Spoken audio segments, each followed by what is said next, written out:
Good morning বন্ধুরা, কেমন আছো তোমরা সবাই? আশা করছি অনেক ভালো আছো আর আমিও ভালো আছি। আজকে আমি রান্না করব চিকেন কারি। সবার প্রথমে চিকেনকে ভালো করে ধুয়ে পরিষ্কার করে একটা থালার মধ্যে রেখে দিয়েছি। তারপর নিয়েছি আলু, কারণ চিকেন রান্না করলে আলু না দিলে একেবারেই ভালো লাগে না। আর আমার তো আলু হলে দারুণ লাগে, তোমরা চাইলে নাও দিতে পারো। তো সবার প্রথমে আমি আলুটাকে খোসা ছাড়িয়ে নিচ্ছি। পরিষ্কার করে খোসা ছাড়িয়ে আমি জলে ভিজিয়ে নেব। আর তার আগে আমি তোমাদের একটা ছড়া শোনাতে চাই। মাংস কষা হয়ে গেলে এবার দিব আলু। প্রিয় আমার ভাই বোনেরা, এবার রান্না চালু। ভালো যদি লাগে কারো, সেটাই পরম পাওয়া।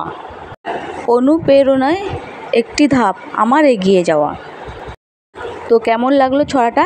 যদি ভালো লাগে অবশ্যই তোমরা কমেন্ট করবে। তো আমার আলু দেখো কাটা হয়ে গেছে, আর জলে আমি ভিজিয়েও দিয়েছি। আর এখানে আমি সব রেডি করে নিয়েছি। পেঁয়াজ কোচানো, রসুন কোচানো রয়েছে, আদা কোচানো রয়েছে, টমেটো কোচানো রয়েছে, লঙ্কা রয়েছে, আর আলুটাকে জল থেকে তুলে আমি পুরো রেডি করে নিয়েছি। সবার প্রথমে কড়াটা আমি বসিয়ে দিয়েছি, তারপর তেল দিয়েছি। তেলটা গরম হয়ে গেছে, এখন আমি দিয়ে দেবো আলুটা দিয়ে দিয়েছি। আর সাইডে আমি মাংসটা ম্যারিনেট করেছি, সেখানে দিয়েছি আমি নুন, হলুদ গুঁড়ো, লঙ্কার গুঁড়ো দিলে মাংসের কালারটা খুব সুন্দর হয়, তোমরা চাইলে নাও দিতে পারো। আর এদিকে আমার আলু ভাজা কমপ্লিট। তো আলুটাকে আমি এখন তুলে নেব। তুলে নিয়ে ফোড়নে যা যা লাগে সেটা আমি দিয়ে দিয়েছি। এখানে দিয়েছি তেজপাতা, গোটা গরম মশলা, শুকনো লঙ্কা আর জিরে। তারপরে দিয়ে দিব রসুন কোচানো, আদা কোচানো, কুচিয়ে রাখা, তোমরা চাইলে বেটেও দিতে পারো। তো আমি বাটিনি, আমি কুচিয়েই দিয়েছি।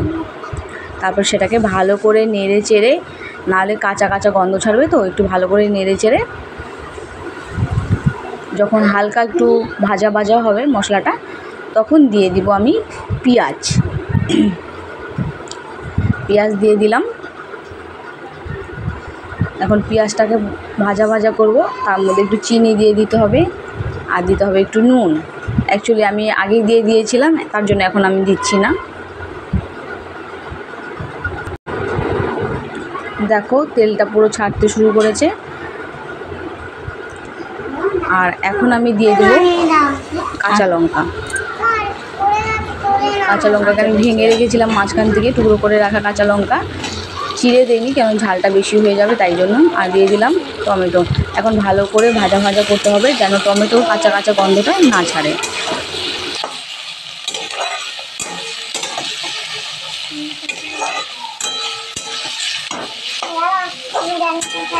আর আমি কোনো গুঁড়ো মশলা দেব না।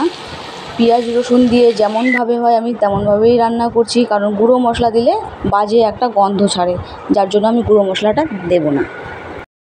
আমার মশলা কষানো হয়ে গেছে, এখন আমি মাংসটা দিয়ে দিব।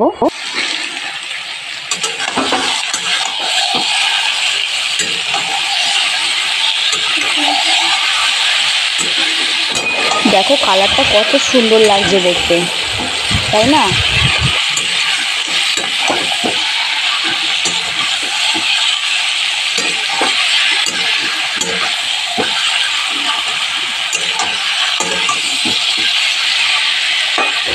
ভালো করে নেড়ে চেড়ে এখন আমি ঝোল দিয়ে দিব।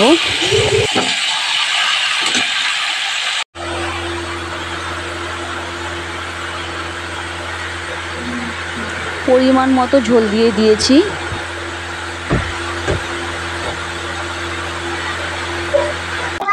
ঝোলটা ফুটে ফুটে অনেকটাই কমে গেছে।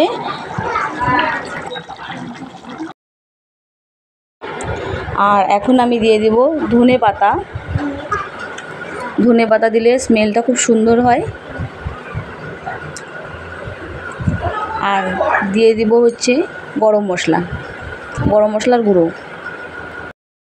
আজকের মতো এখানেই, এবার নিলাম বিদায়। আশা করি ভরে যাবে সকলেরই হৃদয়। সবাই ভালো থেকো, টাটা।